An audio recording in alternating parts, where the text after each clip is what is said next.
Welcome to the Happy Customer channel.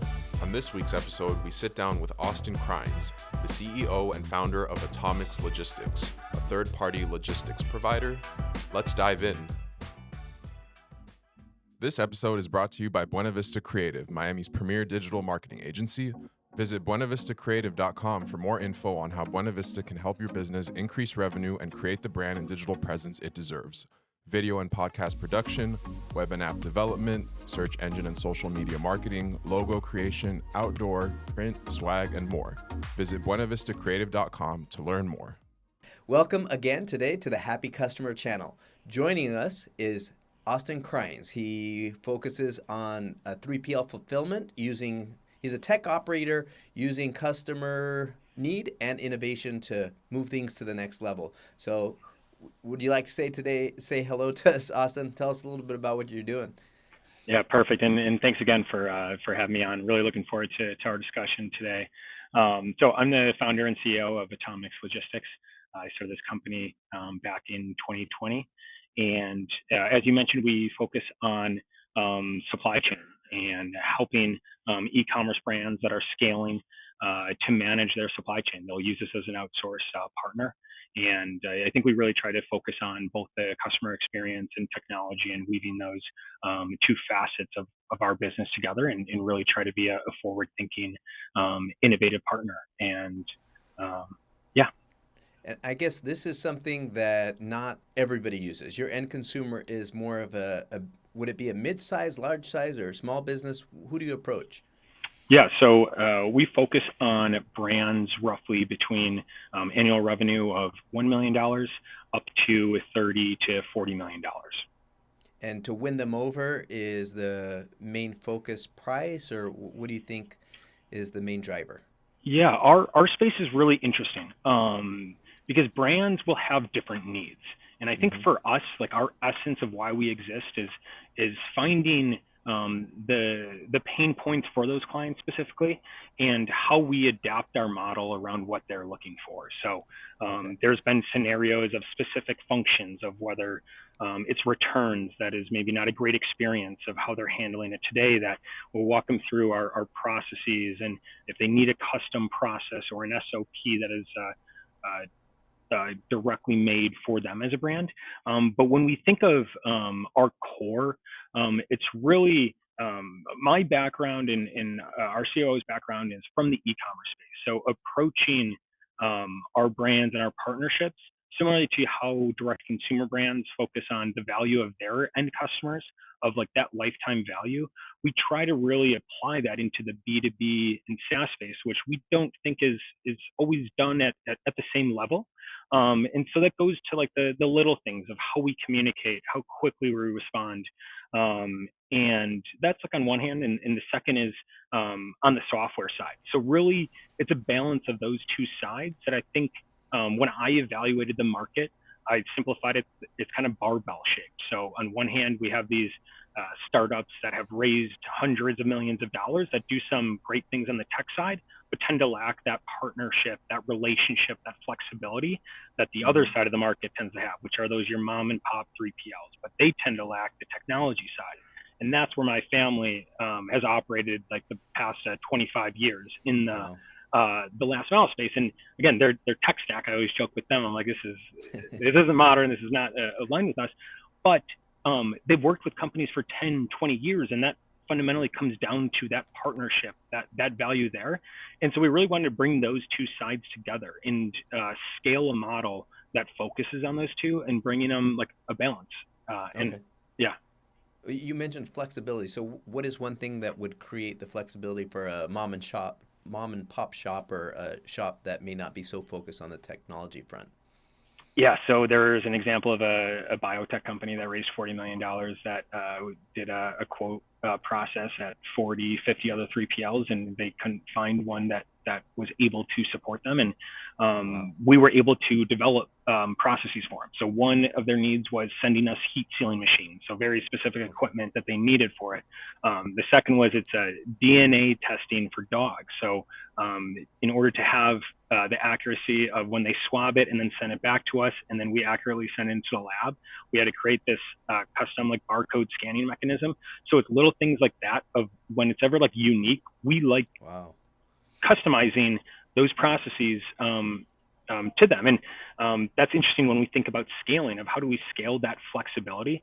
But when we have it so like kind of driven into like our core and foundation, it's easy to do that for a brand and then do it for another one as we allocate like warehouse space, team members in our warehouse directly to them, so they know it's like that's what account they manage, and that's It's like like their more brand. synergy. Yeah, So it's not totally like outsourced, like, hey, we'll do it and you get out of the way, but it's more of a partnership, would you say? 100%. And when you think about fundamentally the logistics and 3PL industry, it is very focused on efficiency of picking and packing, hitting certain metrics of how many units, orders you process. Now, that is important. We think about that, but I think it traditionally has been an overemphasis on that, where if you were a brand coming to me, I would then tell you, hey, this is our model. You have to have your processes this way. And Yeah. there's nothing like necessarily wrong with that. I just think when I think about the future of our industry and what these brands want and need, whether it's custom packaging or these things, that there has to be a balance of the efficiency with the experience. And that is like those two like sides to it of, hey, how do we remain efficient, profitable, right margins, while also taking care of our customers on that experience side of what they need, because there is the fundamental goal of aligning our interests of what they want, what we want. And if you're able to package that properly, and again, that's what we're still figuring it out. I mean, we're 3 years into it, and I think we've had tremendous like growth, but we have a long ways to go. But I think that's what we're all focused on is that alignment of both the brand with the 3PL. Okay, that makes sense. And would most of these individuals or the companies, I guess, that are looking at utilizing your services, are they usually quite experienced in what they're looking for and they have an exact idea what they need? Or for the most part, do you find people who have no idea and have unrealistic expectations? Everywhere on the spectrum. Like I could give you I won't give direct names, but I could tell you right now of our current portfolio of brands of anywhere on the spectrum. Like on one hand of a client that didn't understand early on what SKUs were. SKU is like a foundational thing of tracking inventory. And again, it's nothing against them, because the reality to that is, hey, we can work well with that. I mean, we're the knowledge base, the experts on that. We'll guide them through that, because the reality is they were a fast growing brand because they knew sales and marketing. They had a large TikTok following. They were great on that side. And we said, hey, great. You have to know some of this. We got to teach you a little bit. You got to work with this a little bit. But at the end of the day, you focus on that. Like that's what energizes you. That's what like you are passionate about and great at, and we'll take care of that back end. On the other end of the spectrum, we have these brands that will hop on a introductory call with us. They'll say, hey, here are 10 things that we need.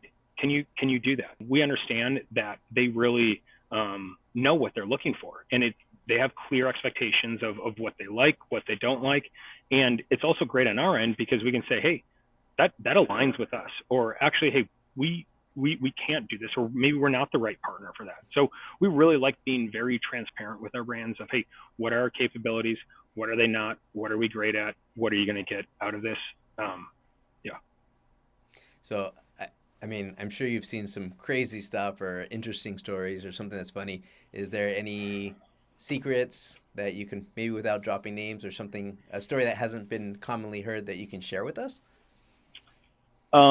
Could you elaborate a little more on it, and what kind of story? Because I'm happy to.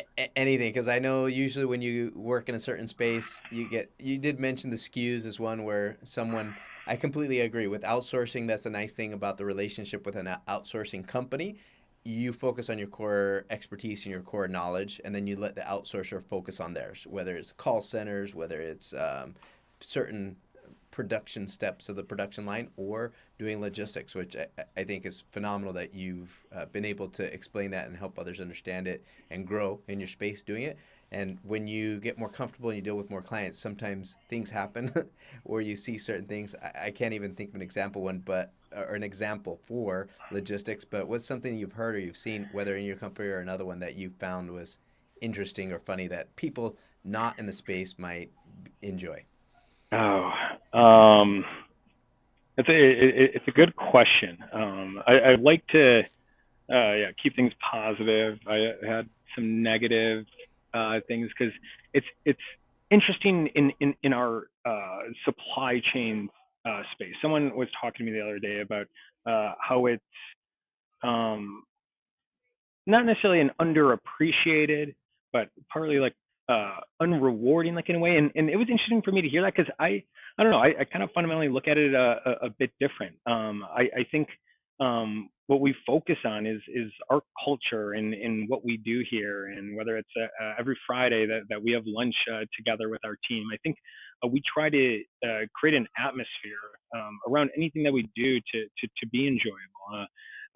A great story, like on the cultural side, like at least for our team, is earlier this year in January, we were talking in our internal Slack channel with our team, and we were thinking about team building activities like throughout the year. And I was like, hey, this might be a crazy idea. I'm not sure if anyone's interested in this, but let's go rent an Airbnb and spend a weekend together.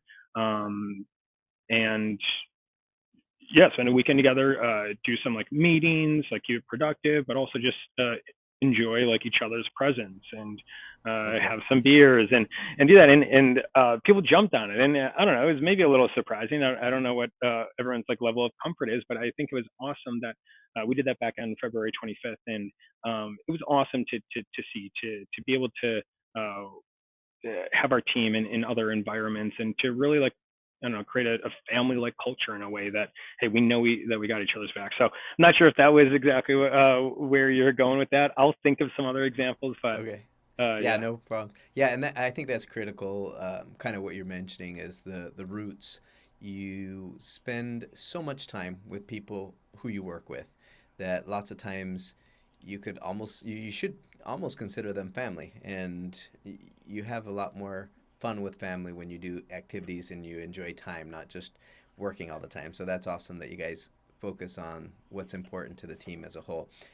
From what I understand as well, you guys haven't quite yet raised funds. It's been something that's been bootstrapped, which is awesome because you see all these startups that start from an idea. It's not even anything they haven't generated any sales, any revenue. They haven't even really created a website, and they've got $100 million behind them, and then they fail, and it's like, yeah, they're not really entrepreneurs that have proven themselves. So I think it's phenomenal that you guys are proving yourselves. And I guess what is the main reason that you're delaying, if you might, that may not be the best word choice, but what's the reason why you haven't been chasing funding? Yeah, I think part of it goes back to just my background in general. I was fortunate. I grew up in the Midwest, in the greater Milwaukee area. I was fortunate to get a scholarship to play lacrosse in boarding school for 2 years in high school, and then go on to play in college, and be exposed to just a greater network of people, and then work in finance in New York. But for me, growing up, I never knew what venture capital was. I barely was really aware of like other schools that were in the Ivy League besides like Yale and Harvard. And I was around my father's company, who quote unquote has bootstrapped it their entire life. And we had a middle class family, and we had everything that we needed. And so when I've always been attracted to entrepreneurial things. I did start in finance because I wasn't really sure of what idea I really wanted to go all in on and commit to. And when I started this back in August of 2020, I started out of my dad's warehouse. They were a transportation company and had a few hundred extra square feet in an office and a spare office. And then it's like, hey, I had $50,000 in the bank that I've saved up through my early career, and that's what went into starting this. And my dad is even someone that is call it more old school, but even though I'm a son, like, hey, prove what you're doing here. I mean, he thought I was even crazy in a way. He's always going to support me. But he says, hey, go work for an experienced 3PL, understand the ins and outs. And I think that is the kind of traditional thought to it. And he's not wrong in some areas. But I think about how we are trying to innovate and be different, that we're taking some risk in areas that if I did get experience at a traditional firm, I wouldn't ever think about this, because you don't always expand like what is capable or possible. And it was kind of crazy early on of what we're doing, but as we've like formalized the plan and our clients really understand what we're about, we start to see. So early on, it was just, hey, that's how you start a business. And I've thought about it more over the past few months to half a year. And I'm a strong believer that most businesses should be as lean or bootstrapped as possible in the early stage of the company. So you can define early stage differently, whether that's $1 million in revenue or depends on your vertical. But because you, with limited resources and a discipline and being capital efficient, you really learn of, hey, how do you market? How do you sell? How do you build operations? And then when you have a greater idea of that by working with like necessities, when you do raise money later, whether that's $100,000 or a few $1 million, that you have a better, you're not testing really anymore with large sums of money. You have a decent idea and a degree of confidence of, hey, where you're going to invest in and what that return is going to be. And on the other side of the spectrum, though, like you're saying, of the idea and people raising $100 million, I actually, like, from a greater economy perspective, those type of companies are necessary. Like those venture capital firms that support that, whether it's going to be the next Uber or the next other companies, is you have those there. But that is what we all see in the media and in the news, and that's not the reality of the percentage of small businesses that are like the core of our economy and jobs. I forget what the percentage is. So I think instead of like that allure of, using the metric of how much money you've raised to give validation of what you're doing, I don't think it needs to be there. And it's this early stage of a company. I ironically like love it. Like I would sleep at the warehouse, like building this, and sports were an important piece of my life, and I just dedicate what I commit to and put everything in it. And I was fortunate that we made the right decisions. I hired the right people. We focused on the right clients, that we're starting to realize a little success. We have a long way to go, but it's not like we don't want to raise money. I mean, I'll have a thought every other day where it's like, hey, if I had an extra $100,000 or $500,000 of what we could really do here. But I think, like, day one for me, my goal was to, let me just prove, whether to myself or to anything, that if I have the capability to start a company. And we kind of got through that. And then the second phase, now we used an arbitrary number as a metric, but we said, hey, let's get to 10 million in ARR. And then through that process, we'll have a good idea of what is our core business model, what do we want to scale, and how we want to scale that. So we can go in two different directions as we get to that point near the end of this year, which we, based on like our projections now, we're going to be really close to that, and hopefully we hit it, but we'll see by the end of this year. But we'll basically look at it and say, hey, do we want to run this company for 10 years, maybe start some other companies and just run this as bootstrapped or as lean? Or do we say, hey, there's an opportunity here where we can raise $5, $10, $15 million and say, hey, here's our product, here's our plan, this is what we want to do, and this is what we've done with what we've had. And I think with me, fundamentally, it's finding the right partners. The same way I think about our customers is the same way I think about anyone related to our business, whether that's employees, whether that's investors, et cetera. Because the second that we do bring on money, at the end of the day, there is going to be a liquidation at some point, whether that's a sale, whether that's public down the line. That, like, we take in the first dollar, that is like it has to be planned out in a way. So I think we just want to really be thoughtful of how we approach it, of who we work with. And I think if we're going to the table and saying, instead of like out of need of like, oh yeah, we're going to go under in a few months if we don't take on money, that if we come and say, hey, here's an opportunity, this is what we've done, and we want to scale this, that we think we'll be at a solid position, because we as a team and like my core, like early, like senior managers are really good and really awesome people. And we've put a ton of time into it, and we want to continue to do that. So we want to find the right partners that value that. Oh, that's awesome. I like, so some of the principles that you mentioned a lot of times, I would say, are focused on a traditional business model. And many times when people are going the startup route or the more tech-based route, they ignore or maybe neglect, I wouldn't say all of them, but this sometimes can be the tendency where they go on just coming up with an idea and focusing on certain metrics that may not be overall a true strength for the business. So it's cool that you do have some of these basic components on making a very strong, established business. And I don't know if it would be detrimental for some investors who focus on purely tech plays, that they may be like, no, you're growing too slow, because I know some of them say that. They really want to see that hyper growth, and if you're not doing 10x every single year, they complain. So it is interesting how you're doing it, and hopefully it work. I think it will work great with the right investors on it. What would you say would be potential with or potential challenge with the people or potential investors who are looking at you and say, hey, you're moving slow like a traditional business. We want it really to be more of a tech startup based business at a faster pace. How would you address that concern with those type of investors? So That's a challenge. no, it's a great question, and let me just give a quick story anecdote on this, because I'm going through the process of speaking with investors across the spectrum, at traditional VC firms to family offices, etc. I heard a great anecdote from one of the investors at a firm on the East Coast that told me about a story about a consumer brand product that raised capital.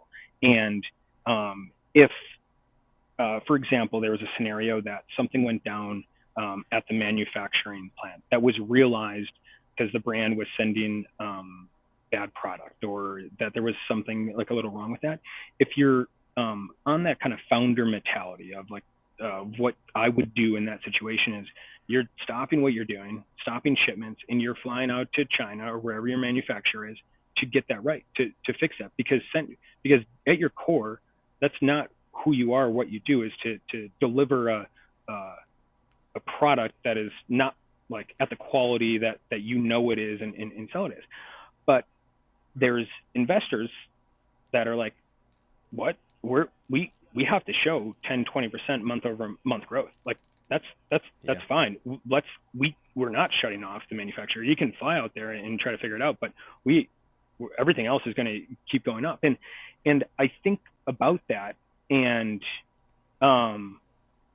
for me, and that's just ultimately where like you got to find that alignment of who are you bringing on, like at the core, like, because when you think about actually the long-term value of what's going on there, if you evaluate, hey, you're sending this product that isn't great, and all these returns and these like bad reviews and things, like when you think about that true essence of that brand that you're building there, like that lifetime value of those customers, of that side to it, that's where that value creation is. So instead of thinking about that short term, hey, you gotta show this metric, month over month growth, etc., versus, hey, we're gonna lose $500,000 of revenue, but long term, this is what we got to do, and this is how we communicate it, and this is how we approach that strategy. So I think, and I know that was a bit of a tangent from your question, and so going back to your question, yeah, and I think it was just important. It was eye-opening for me to actually hear that story from an investor too, and I was like, hey, I like you, like I like how you think, because they were saying that they approach it a little differently because they came from the entrepreneurship side. And I don't know if he's using it as a tactic to kind of sell me and understand like what I like, but I don't think he knew too much about me. And to hear that, I was like, oh, and I even told him that. I was like, this is, I don't know, refreshing in a way to hear. But and I think that's why it's critical to have the right partnerships, because a lot of times when people bring in investors, they're like, who's going to give me the biggest valuation or proof to be the signal so that way I can get things moving. And at that point, they get the money, but then they're getting hassled, and the people don't really understand what the business is about. So that's really good that you're looking for the right partners. Yeah. Let me answer your question directly Yeah. here. So if so to make it clear, I want to grow as fast as we possibly can. Now, we have to do it sustainably. So Mm-hmm. if someone came to us and said, "Hey, you're growing like not fast enough," then it's like, okay, that's fine. We're not going to hit your targets of what you want in 10xing in 2 years or whatever their expectations would be, because the sustainability piece to it is important. Is because the second that we're starting to grow faster and faster, if that's leading to poor execution on the customer experience and that side, and guess what? We're gonna slow that down because we want to get that foundation still built. We're still going to grow as quickly and manageably as we can, but we're not going to grow at all costs. We're not just going to say, hey, that's all right, let's just keep churning 10% of our customers. Like that's not what we necessarily believe in. Now, the second piece of the question, it was good because it's what we think about, is the SaaS component. And it's really interesting. We've been building a proprietary software to make our experience of managing our warehouse easier, so our warehouse management system, but then also making the app that our brands use super modern, super intuitive, and just easy to manage. I would always joke that my mom was around our warehouse quite a bit when we were building this company, and I was like, I want my mom to be able to either be a brand that's working with us. She knows how to create an order, because we know our teams that we're working with are going to have customer service team members in here, or these people that a lot of slowness and inefficiencies of just understanding the software piece is it makes it more like time consuming. So we said, hey, let's make this as intuitive, as easy as possible. And then same thing for the warehouse within us. And we're building from the architecture, from the core base of our technology, of our APIs, et cetera, that we will be able to fairly easily turn this into a SaaS model. So if brands wanted to manage their own warehouse, ship their own product, that we have created this lightweight, easy WMS system. And for that, that is something we think about. And that's going to be a revenue stream for us. And if an investor said, hey, this is what we want to invest in, I still have more work on my end to beta test. I have a thesis that there is this need in the market of what tools are out there and what isn't. And I already start talking to brands like about this, but I would want more validation around kind of testing it to really say, hey, if we got $5 million around the SaaS product, then hey, we can return $20 million from this in a year, 2 years.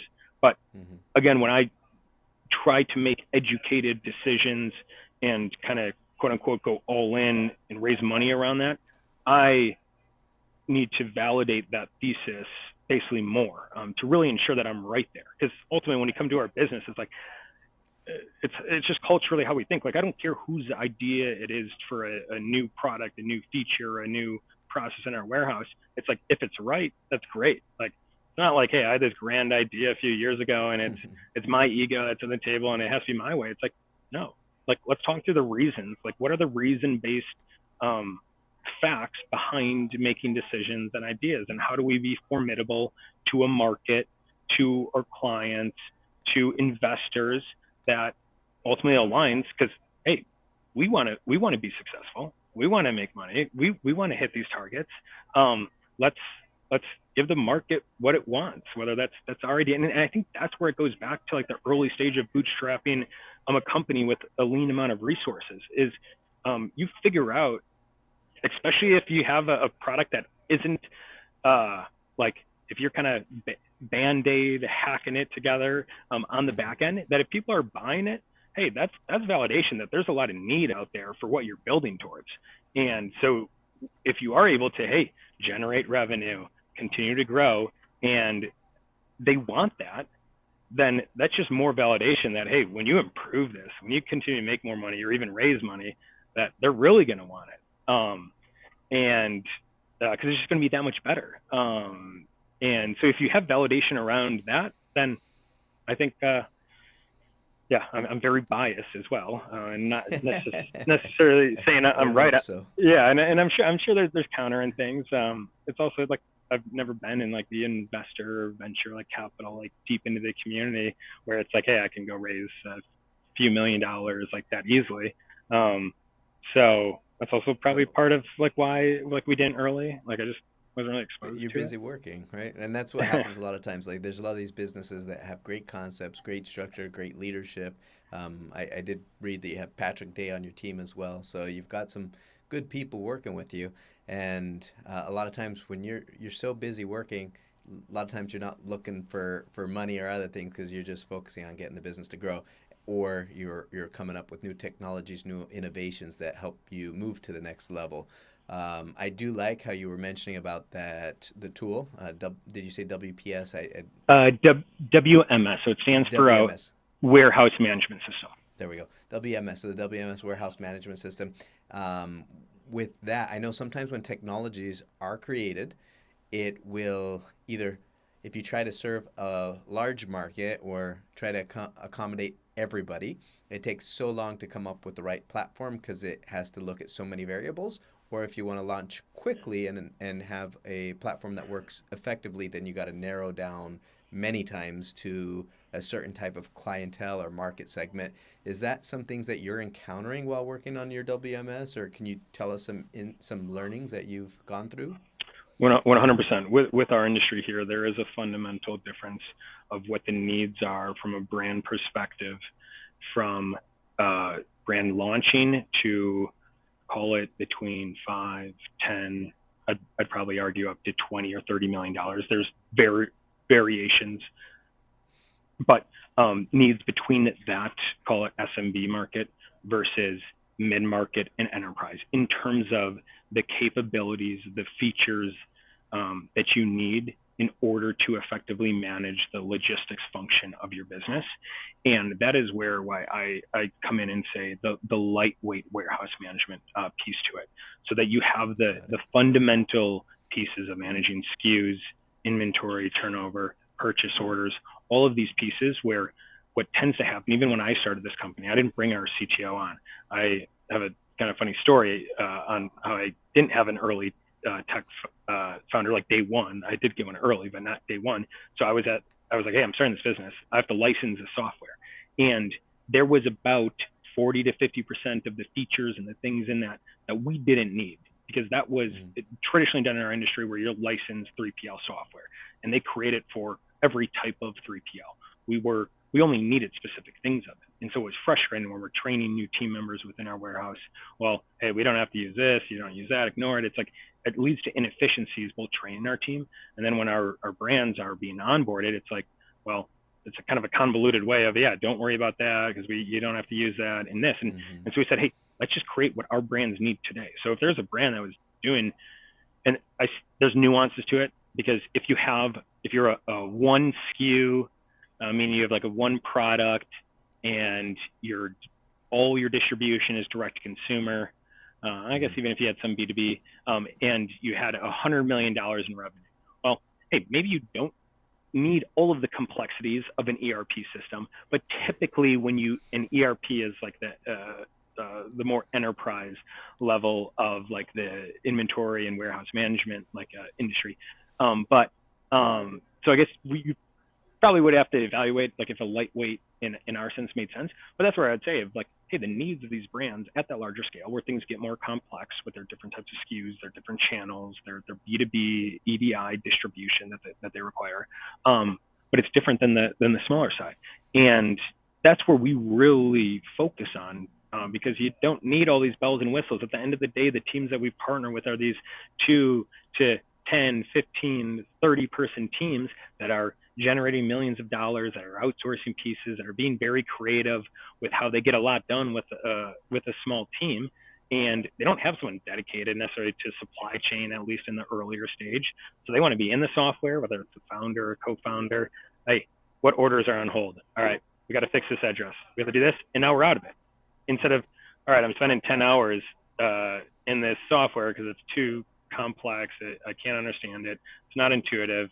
And now it's like, well, there goes my day. 100%. So yeah, it's interesting.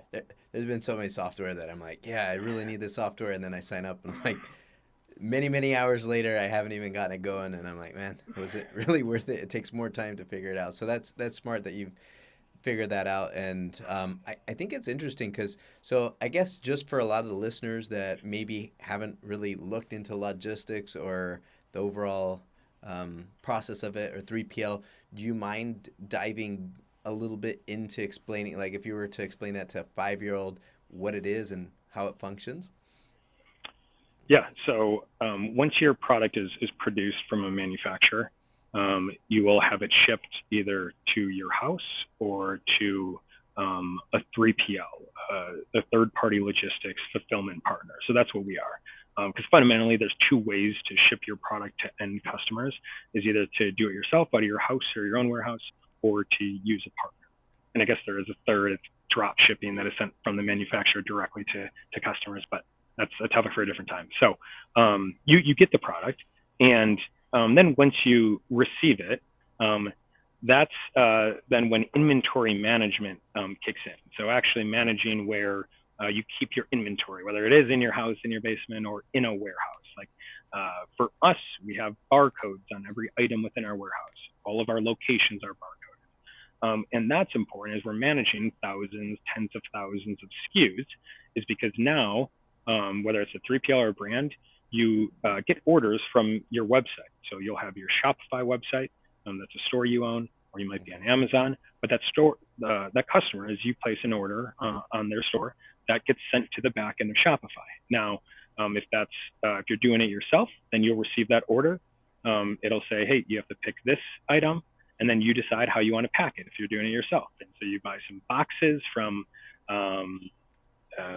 a supplier online, and you get those boxes. Yeah. So you either, so there's a lot of like kind of steps to it. But if you break it down, it's fairly straightforward. But you get boxes from a supplier, and in a case of a 3PL, we keep inventory of like 50 plus different size boxes, or they can use custom boxes with us. So when that order is placed and sent, you then go through that picking, packing, and then the shipping side to it. So once all the boxes packed up, then you put the label on it. Now it's time to ship it. And so if it's out of your house, most likely you're going to go to USPS, drop it off at their location. A quick hack, if any listeners are doing it themselves, there is, as you start doing a little more volume out of your house or wherever you are, you can get USPS to pick up. I don't know if residential addresses work. I'm sure there's a way that people could figure it out, but they can do that pickup there. And again, if you're working with a 3PL, they do this entire process for you. So we have our software that'll manage that receiving. So they'll say, hey, we're sending you 20 boxes from our manufacturer. Great, we get that. We do our inventory control. We do all of the extra kind of quality and inspection to ensure it's what the manufacturer sent to us. Then we have the barcoding within our warehouse. So once the orders come to us, that's where, hey, we're receiving thousands of orders a day, that we have our software guiding us of, hey, we're picking this order from this location, that location. Now we go to the pack station, and then at the pack station, if you have custom packaging, great, the software will tell you that. If it has standard packaging, it'll tell you what dimension is, and there's all this kind of software algorithms going on in the background. And then it'll tell you it's going to USPS, so then it'll go down the assembly line and then go into the USPS bin. And at the end of the day, the carriers pick it up, they bring it back to their distribution facility, and then it arrives on your doorstep. So hopefully that's concise enough. Yeah. So main thing is when you're a company selling stuff, instead of you dealing with the shipping, let someone else do it for you. Is that cover most of the parts? And do you guys actually have these big trucks where you got to take it to someone else? I don't know. So, do they call it the last mile or something like that? The last mile. We do not own our own trucks there. So we'll use all of the major carriers, because we ship 70% of our orders within the United States, and then 30% are international, whether Canada, the UK, Australia, et cetera. Okay. So they handle all those pieces to it. The last mile, so that's actually the type of company that my father's company, or the company that he owns, they have about 150 cars, vans up to 26 footers that do all distribution in the greater Milwaukee, Chicago, Minneapolis region. So that's what they do, all around the route optimization of dropping off here, there, next. For us, we're doing all of that optimization within the four walls of the warehouse, and then the carriers do that end delivery. So everything that I talked about those last 10 minutes, the brands can do that themselves, or they can go to someone like us and we'll do it all for you. And you do the fun stuff on the sales and marketing. Awesome. Okay. And then would it be, so I know well, I've seen videos. I'm sure most people have seen videos of some of these automated modern warehouses where they've got these little robots that pick up trays and move them from one section to another. Is that kind of how some things worked in your warehouses to a certain extent, or is that kind of like part of the long-term plans and processes? Yeah, so when we start talking about robotics, it's actually such an interesting Robotics. topic because where we get with the robotics and automation, like Mm-hmm. it's really eye-catching in a way. We were just on in Chicago at a ProMat show that 80% of the show was about robotics and automation. And the application for earlier stage companies, it's getting a lot more realistic, but it's still not as prevalent as maybe the media makes it seem. We'll be investing in certain automation tools within our warehouse. But when we start talking more about robotics, that will be a topic in the next, call it 6 to 18 months for us. We're especially with the more personalized operations in these parts to it, we'd call it still fairly manual. We can create efficiencies through that. But in terms of investing, whether it's on the OpEx side or the CapEx side, that'll come in the next few months as we ultimately collect data, as we move through so many different products, SKUs. We essentially want that data that we have on our end to say, perfect, here's our kind of assembly line processes, et cetera. This is exactly how we automate it, instead of, oh, well, let's build for this. Well, guess what? We don't know if we're going to bring on 10 more apparel companies in the next 3 weeks. That could change the structure here. Or if it's, hey, there's going to be 20 new health and beauty companies that have an average of 10 or 20 SKUs, and they're going to require some else. So I think for us, it's collecting all that data. As we get all of those brands, how do we then further automate that and provide a more streamlined experience? Well, that makes sense. That's part of the growth too. As you keep moving, adding more automation, more technology and tools, then it'll make you even more effective and efficient. And then for those investors who are looking for additional X's to their growth, it's like, hey, we got it here. That's very cool. Totally. I know there's certain businesses that it may not have any relation, and feel free to let me know if I'm way off my thoughts on this one, but it just kind of popped in my mind. And I know there's some businesses that, well, I guess, yeah, Airbnb, what is it called? Turo, some of these other ones, they don't really have any assets. They just have the platforms that allow other people to leverage their resources to simplify it. Is there any way to do that with like Atomix or 3PL where they can say, hey, look, you have warehouses, you have extra space, we can utilize that for you guys and pay you some type of returns, and then we use that for the inventory? Is that something that potentially the tools you're working on can do in the future? No, we don't want to. And I have a strong thesis on this because Okay. Theoretically, what you're saying, there's companies that exist at a large scale, even in our industry. And I have a strong belief that in order to provide the best and the necessary customer experience, being more vertically integrated allows that to be kind of the most effective value kind of creation and prop. And what I mean by that is these companies have existed in our space. They're called 4PLs, where they operate as a software layer above it that will connect, like let's say we had an extra 100,000 square feet of warehouse space. They would then leverage our warehouse to run through it. Now, so what they provide is that software. So a brand is going through them, and then we're just doing the operational piece to it. But the reality of the logistics space is things are never perfect. And you can, and so there is always a level of insight that a brand will need or want. And now if that software company is the one owning that relationship through the software, client is hey, this shipment isn't going out, or this carrier, something happened here. Now that communication has to go to that warehouse, and then that warehouse has to figure it out, and then get back to the software company, and then get back to the brand. And that adds like 10 to 30% increase in overall costs to a brand. And that's just for like the software piece on it. So the way that we look at it is, hey, my customer experience team is in our warehouse, like right here behind me. I can look out here and see our pods and our micro warehouses like right out here. And we'll do that at scale, like with our teams, with that boots on the ground, is because we can give that visibility in real time, in 15 minutes, direct to them, and to have that. And these brands are looking for, or at least the ones that we focus on, are looking for that type of control and insight, because there's whether it's the premium that you pay for that, and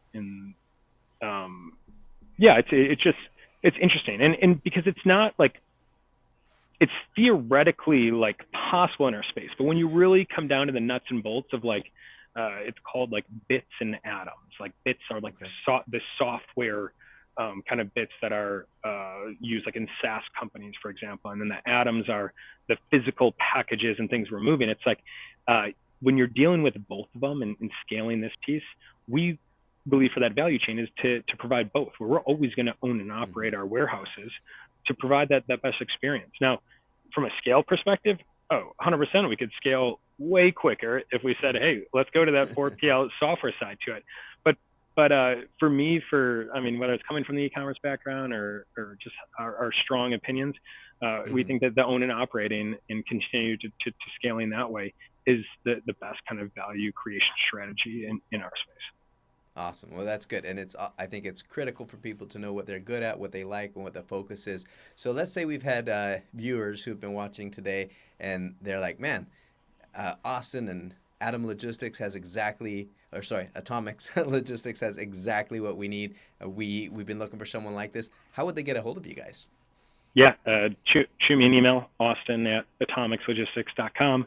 Our website, Atomix Logistics, any social media channel from YouTube to LinkedIn to Twitter. It's ATOMIX Logistics. And that's why you're wearing the hat, so people know how to spell it. Exactly. right there. Exactly. Well, I appreciate it so much. We love having you today, Austin Kreinz, on our web series, the Happy Customer Channel, and we appreciate all the insight. It is a huge concept and a big industry, so we appreciate having you here. Of course, anybody who has gained some insight and enjoys it, please like and subscribe, and we look forward to hearing from you guys in the future. Thanks so much for having me on. Appreciate your time.